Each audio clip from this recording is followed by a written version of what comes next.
We always like to introduce all the staff who make these sessions possible, starting off with our program officers from the Department of Education, Dr. Tracy Scott, Brian Cohane, and Elizabeth Limbo. Again, I'm Jarl Crocker. I'm the project director for the SEAC, and I'm also joined this afternoon by my co-project director, Sarah Frizzell from American Institutes for Research, and we have about 20 staff from both WestStat and AIR on to help facilitate because we have such great turnout for this particular session.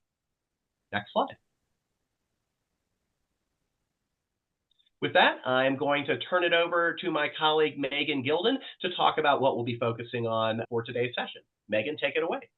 Great. Thank you so much, Jarl, and welcome everybody. My name is Megan Gilden. I will be facilitating and guiding the session today. So we'll start off with the overview of the learning series. This series will explore school-wide strategies for supporting attendance and how SEAs can support LEAs with implementing these strategies. Throughout the series, we'll dive deeper into two sets of specific school-wide strategies. So in session 1 today, we will discuss adapting messaging to address emerging attendance challenges. And in session 2, we will cover fostering positive school climate. Then in session 3, you'll have an opportunity to apply all the things that we've learned through our peer exchange. So teams will have an opportunity to share a challenge or problem of practice and receive feedback from their peers related to messaging, positive school climate, or other proactive strategies for supporting attendance. We'll provide a link to a sign-up sheet at the end of this session for teams to identify their challenge so that we can intentionally pair you with other groups. We ask that you complete this before the 3rd session. So overall, we know our goal to support attendance for all students is understanding the needs of different student populations and wanting to ensure that all students are engaging in school. For our learning objectives for today, we'll focus on understanding the role of proactive school-wide strategies in supporting attendance, as well as identifying key messages that address emerging attendance misconceptions.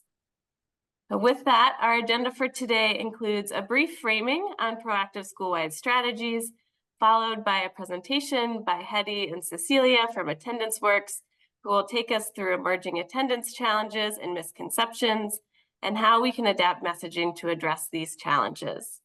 We will then have time in breakout groups where you all get to share your ideas and experiences with each other, and we will come back together to close out. So to begin, what are proactive school-wide strategies and why might we want to focus on them? The proactive school-wide strategies, or Tier 1 strategies, are foundational and universal approaches that can encourage positive student attendance behaviors. These strategies are designed to reach every student and family and establish a culture of good attendance behaviors. Examples of these strategies include practices that promote a safe and welcoming school environment, clear communication around attendance expectations and goals, educating and engaging students and families about the impact of attendance on achievement, and ensuring accurate data collection. For more examples, we shared a link in the chat, which will give you a variety of Tier 1 strategies. We know that this is very expansive and includes a variety of approaches. So as we mentioned for this learning session, we will hit 2 of these strategies. During today's session, Hetty and Cecilia will dive deeper into messaging. And then next week, Greta Colombi, the director of the National Center on Safe Supportive Learning Environments, will present on fostering positive school climate. And we included the link to the Nestle website in the chat. This is another ed-funded TA center similar to SEAC, which provides free of cost services to the field. So when we talk about Tier 1 strategies, one of the big components of this is supporting positive school climate. Now, research has shown that positive school climate is tied to high or improving attendance rates. And when those positive conditions for learning are in place, we know that students are then more likely to attend and be engaged in school. So as we explore common misconceptions around attendance that messaging can address in this session, we'll find direct connections to these conditions for learning. For example, we'll look at belonging, connection, and support, as physical, emotional health and safety, and student well-being.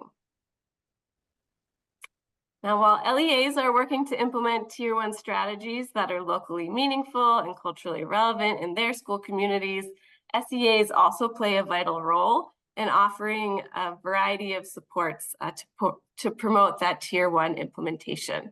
So we'll review a few ways that SEAs can support this Tier 1 implementation. First, SEAs can provide guidance for school-wide strategies to support attendance through the information, policies, and procedures they make available. Guidance from SEAs can help clarify concepts such as defining a full day of attendance. Additionally, an SEA may provide general guidance for attendance messaging that an LEA can then adapt to be responsive to the student populations and specific challenges in their school communities. Next, SEAs can standardize resources and materials to provide schools with the resources they need for implementation. Resources such as training materials, implementation guides, examples of action plans, or training events can all expand LEA's access to necessary tools. This also includes supporting measurement. So for example, a state may have a statewide school climate survey that LEAs can use in their own areas. We also know that SEA coordination and alignment can help schools make the connection between policy and practices. For example, state coordination and clear communication of expectations can ensure aligned attendance policies and services are put in place. Those aligned systems are more likely to be implemented correctly, ensuring effective and efficient and sustainable practices over time. Finally, SEAs can also organize supports that invest in LEA implementation capacity. So investing in LEA capacity means that there are local functions for training, coaching, technical expertise, and leadership for guiding implementation. Local implementation capacity is really dependent on that interconnection of regional systems, school districts, and schools, which is where SEAs can play that key role in helping to coordinate these connections. So I want you to keep, if you are coming from an SEA, I want you to keep this in mind as we're going through this session and thinking about what is the role that you all can play in helping to support this Tier 1 implementation. So with that in mind, I will then pass it off to Hetty and Cecilia. Great. Thank you so much, Megan. We really appreciate being here and joining this amazing audience. So I want to start off with just a tiny little bit of level setting to make sure that we're all on the same page, given that there are a lot of attendance terms that get bandied about. We have been really looking at the issue of chronic absence, which is missing so much school for any reason that kids are academically at risk. And largely that's been defined, particularly in state plans for the implementation of ESSA, as missing 10% or more of school for any reason. That includes excused, unexcused, and suspensions. Sort of the theory that if kids aren't there in the classroom, they aren't there to benefit from all the opportunities that offers for students to learn, to develop socially. And it's different from truancy, which is just unexcused absences or average daily attendance, how many kids show up to school each day. And both of those metrics can actually mask high levels of chronic absence. And this is meant as a metric that you can use throughout the year. So you're noticing kids missing 2 days in the first month, 4 days in the second month, 6 days in the third month. So you can use it as an early warning metric to intervene and change things before the situation gets much harder to modify or kids are missed out on so much learning that they're falling behind. Next slide. And what we've seen is that this chronic absence situation has just risen extraordinarily. It's nearly doubled since before the pandemic to almost 14.7 million kids. And state data shows that in 22-23, it remains extremely high, maybe dropped a couple percentage points, but even though we stopped quarantine, we didn't have, COVID and Omicron running through our schools, 22-23, it remains high, suggesting we have some challenges that occurred during the pandemic that we're going to have to take a long-term approach to addressing. Next slide. In addition, the impact of this absence is more than just the 1 out of 3 kids who are chronically absent.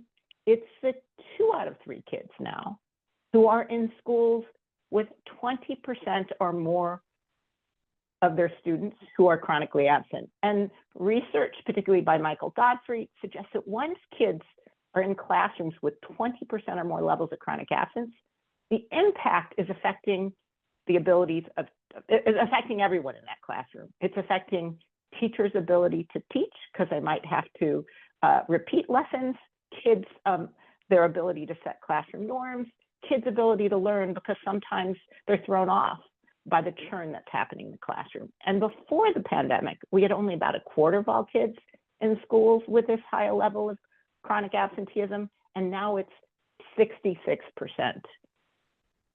Next slide.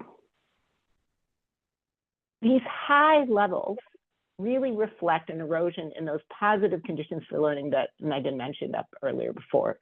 The fact that kids might not feel physically, emotionally healthy and safe.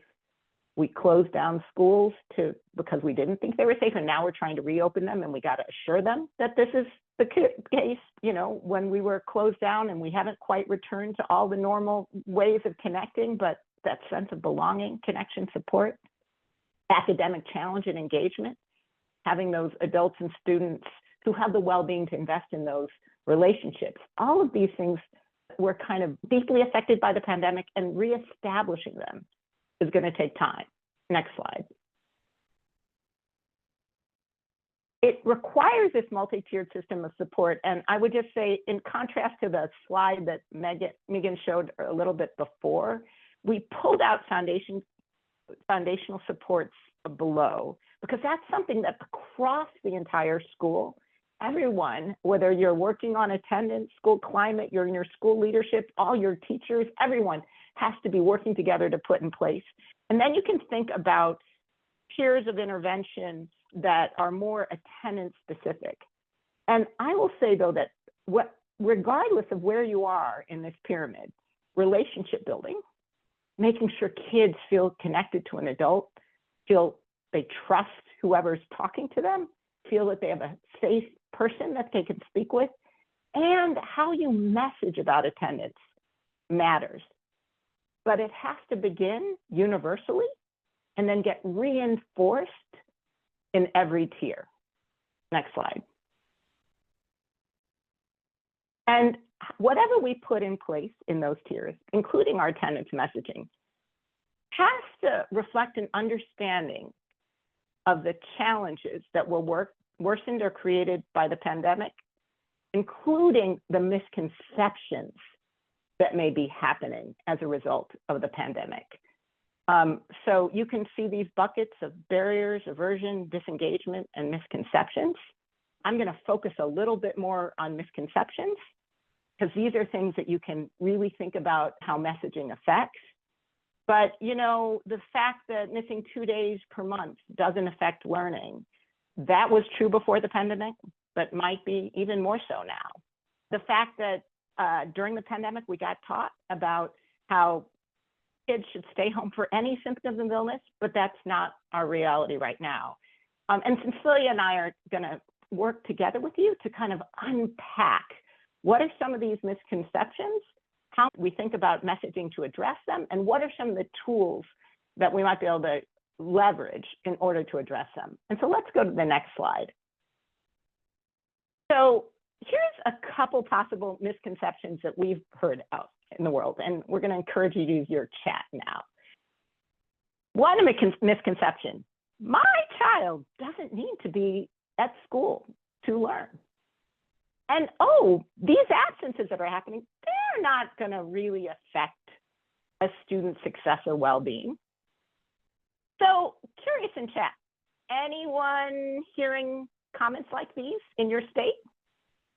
Any thoughts about what could be fueling them? So let's just stick with those first two comments. I heard a yep, thank you, Lindsay. And Cecilia, if you can monitor the chat with me. You're certainly, yes, they were able to, like we told people when the pandemic, when we had to shut schools down, you're going to be okay. You can just learn virtually, right?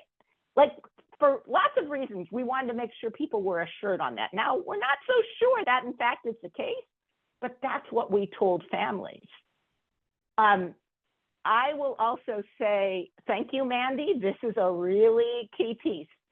The work of Learning Heroes is saying that most families currently think that their kids are at or on grade level, even though our test scores aren't showing that. And false signals, which was one of the links in the chat, showed that in a couple of districts where kids, even though they had lower test scores, so we think they're not learning as much, and higher levels of chronic absence, they were still getting Bs. And more kids were getting Bs in 21, 22. So if my kid's getting a B and they're not showing up all the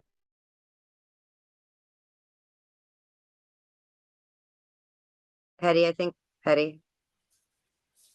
Sorry about that. I'm not sure what happened. So if my child's still getting a B and they're not showing up regularly to school, what is that suggesting about the value of in-person learning? I'm now, Cecilia, what else are you seeing in the chat? Well, I see some old favorites that were there pre-pandemic that people are mentioning again. For instance, it's just first grade. It doesn't matter, or it won't matter long term, that absences don't matter as much in early grades as in later grades.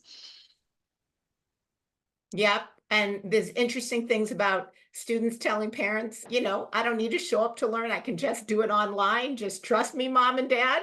By the way, I bet with immigrant families, that's really hard because a lot of times they're depending on their kids as their navigators. The issue of traveling, we are hearing a lot, families sort of setting their own vacation schedule as opposed to thinking they have to abide by the school one. Certainly, the anxiety and school avoidance are contributing to these issues, where schools aren't as sure about, if my kid's feeling that anxious, when actually, this gets into some of our importance of messaging. Showing up to school regularly may be more important, but if families don't understand those things, they may think keeping their kids home is helping when in fact it might not be. The old favorite of it's excused, so it's okay. Absolutely, that you can't address excused absences. I have a question. Well, I think one of the things we can do is we need to not only think about what are these misconceptions, but also who are people who can help change some of this messaging.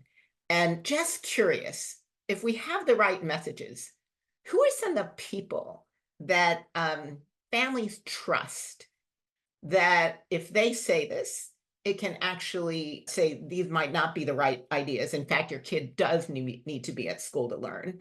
And helping families understand there is an impact on a child's success. Community leaders, doctors, teachers, school nurse, faith leaders. Absolutely.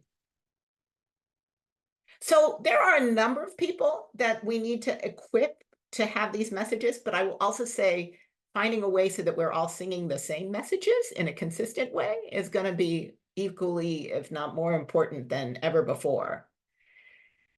And having community along with school district leaders is really important. One of the things that I hear a lot, particularly in a place like California where we're funded by average daily attendance, that we need to have community leaders and doctors and people who aren't in schools, because sometimes people are suspicious of school because they're worried that the reason why they're saying you need to be in school is a funding issue. I truly do not believe that is why the educators in California talk about it that way, but sometimes there's challenging perceptions. At the same time, I really want to say, I don't think we should ever underestimate the role that teachers can play. Let's go to a couple more slides, and then Cecilia, I'm going to turn it to you for some of the health ones. So one tool for you have is our Showing Up Matters for Real toolkit, which is trying to broaden our messaging about why attendance really matters. It's important for building routines, increasing engagement, providing access to resources, and supporting learning. And we have actually done some testing with focus groups and found that this both resonates with people who are working with families and families themselves, as reasons why their kids should show up. But it's key to have a trusted messenger talking about this. Next slide.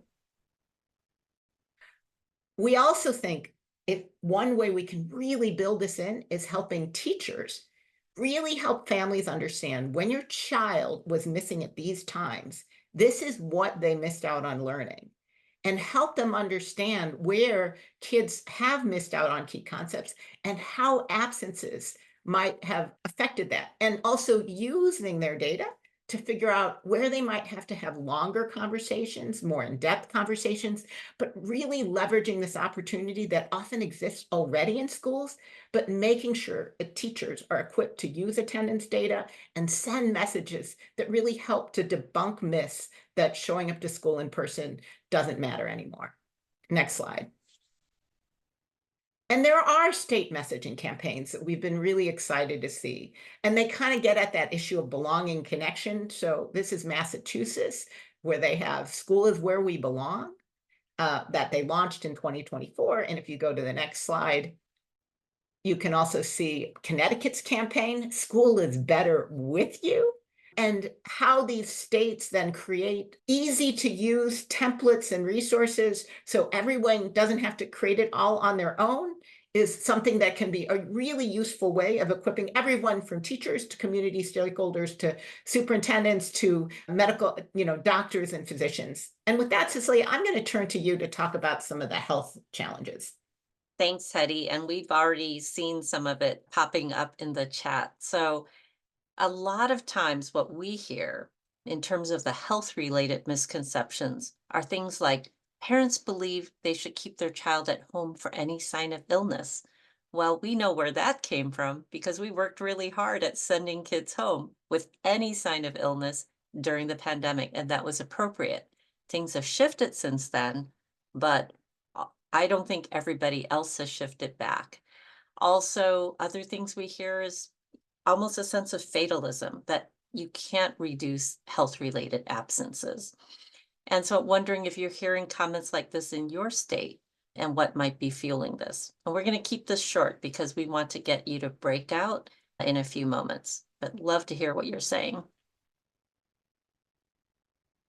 Great. Thanks, Marnie, for sharing what you've done to address that through guidance. Appreciate that. Okay, let me go ahead and share because I want to make sure that we get to some of the resources that counter or correct these misconceptions. Let's go to the next slide, please. So one of the pieces that we've developed with the National Association of School Nurses and Kaiser Permanente talks about how we keep our kids healthy. So this is the positive frame of, oh, we can't change those health-related absences. You can keep your child healthy by paying attention to the things we know help, like nutrition, sleep, exercise, hygiene, safety, etc.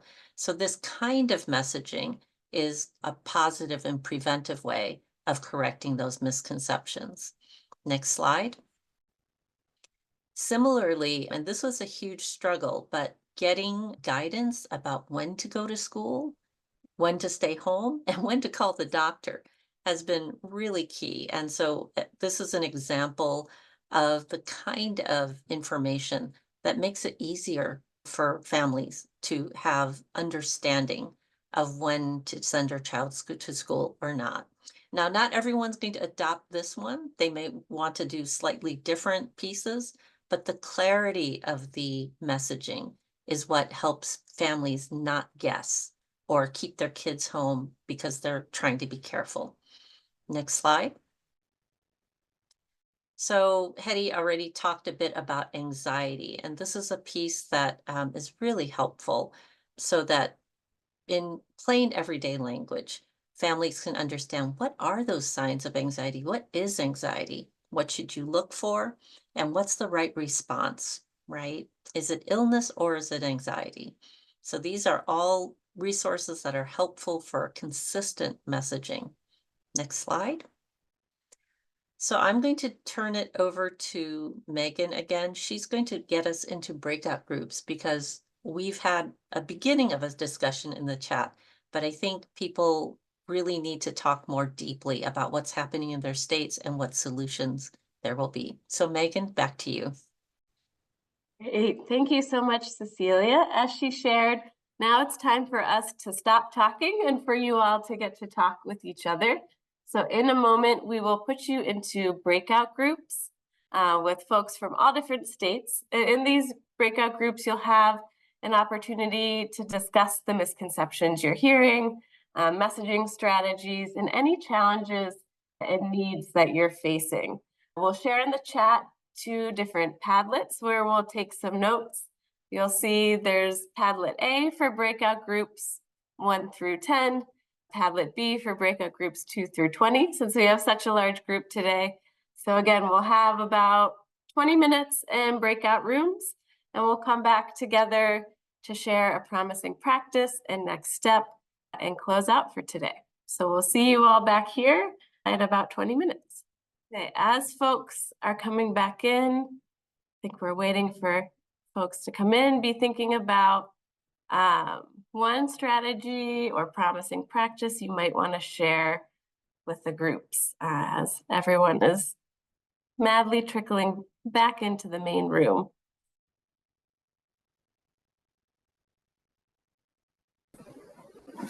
Okay. Welcome back, everybody. I hope you had wonderful conversations. I want to take a few minutes now because I know you had great conversations and breakouts. You put great things in Padlet. But what I'm hoping folks will share with the larger group, one promising practice or next step that you think other folks may want to hear or was a great aha moment for you. So feel free to share in the chat or raise your hand and you can come off mute. Karen, I see your hand up. Hi there. I think I was group 11. So I'm going to do my best to paraphrase what we spoke about. We had some school staff, we had some state level staff. So I think there was a nice cross section of folks in our group. But what we talked about was like the importance of positive messaging and relationship building, that if your first communication with parents is, you know, a letter kind of slapping parents on the wrist for missing school, you're missing an opportunity. We also spoke about how this varies state by state, but like a couple of us are in local control states, which means that districts interpret state statute and implement their own policy and procedures. And that sometimes, unfortunately, those policies and procedures are pretty black and white sometimes, and it doesn't allow for really looking at case-to-case scenarios where perhaps, you know, there's legitimate reasons for absences. The student might be homeless, they might be struggling with pretty significant mental illness. So like equal isn't always equitable is what we spoke about. And then also as state agencies, how can we educate and share best practices? Because I think sometimes people look at state statutes and use that as the, you know, the ultimate rule and use that as an explanation without really working with families. I hope I did our group justice, but that's what I have. Sounds like a fabulous conversation that you hit a lot of ground, and it looks like in the chat a lot of that is resonating. I see sharing that engaging messaging and not just punitive messaging, trying to be more proactive rather than reactive. Let's see. One group suggested as a next step, putting together a list of federal resources, and then states can add in their specific resources. Yeah, I saw on Padlet in the what do you need column, there was a lot of, you know, having common language, having the resources, having a template would be super helpful. Ooh, see a lot of comments around engaging and making connections with families. Absolutely, that relationship building piece is super important. I know in our group we talked about working with the counselors to invite families in for one-on-one conversations, and really think that's that centering humanity piece into these conversations rather than that more punitive slap on the wrist type approach. Yes, a lot of wonderful things in the chat oh, I see Drew, you have your hand up. Feel free to share. Hi, so from group 16, one of the things that we also talked about was when you want to be engaging with parents, you want to be proactive, but when there are attendance concerns, helping them understand the real meaning and the implication of it, rather than just saying like your student is on track to be chronically absent. So like communications that say relative to your neighbors, kind of like power bills, like your kid has missed 30% more days of school. That helps them realize, oh, this is not normal. I'm an outlier here. Maybe I want to adjust that. So just like messaging that actually gets the message across and not just delivers the official, lines. Absolutely. Thank you so And much. can I make a Yeah. comment? So Drew, I think it's really important to help parents understand kind of go deeper into why it's challenging if they miss, like what did they miss? How did that maybe lead to a core concept not being addressed? I worry a little about the comparison group messaging, which I know has prior to COVID worked well. But the challenge is if you're in a school where most of the kids are having pretty extreme levels of chronic absence, if kids think they're doing better than normal, then they'll think it's fine. So you really have to use your data to know whether comparison group messaging works. If your average absenteeism is pretty high, you actually don't even want to do that because it's like Todd Rogers' work actually found that when you told kids at the end of the month and gave them an attendance certificate for showing up every day that month, actually their attendance got worse because then they thought that they were actually doing better and they could get worse. Does that make sense? So just we gotta be really careful about that comparison group messaging. Thank you so much, Hetty. I'll say we can stay and chat, I think, forever, but I want to be mindful of our time. So if you have other ideas that did not make it into Padlet, feel free to keep adding those in, and those will be open and available to you if you want to grab resources and whatnot that are also in there. So we'll close out today. Sarah shared in the chat a quick feedback survey. We want to make sure these sessions are meeting your needs.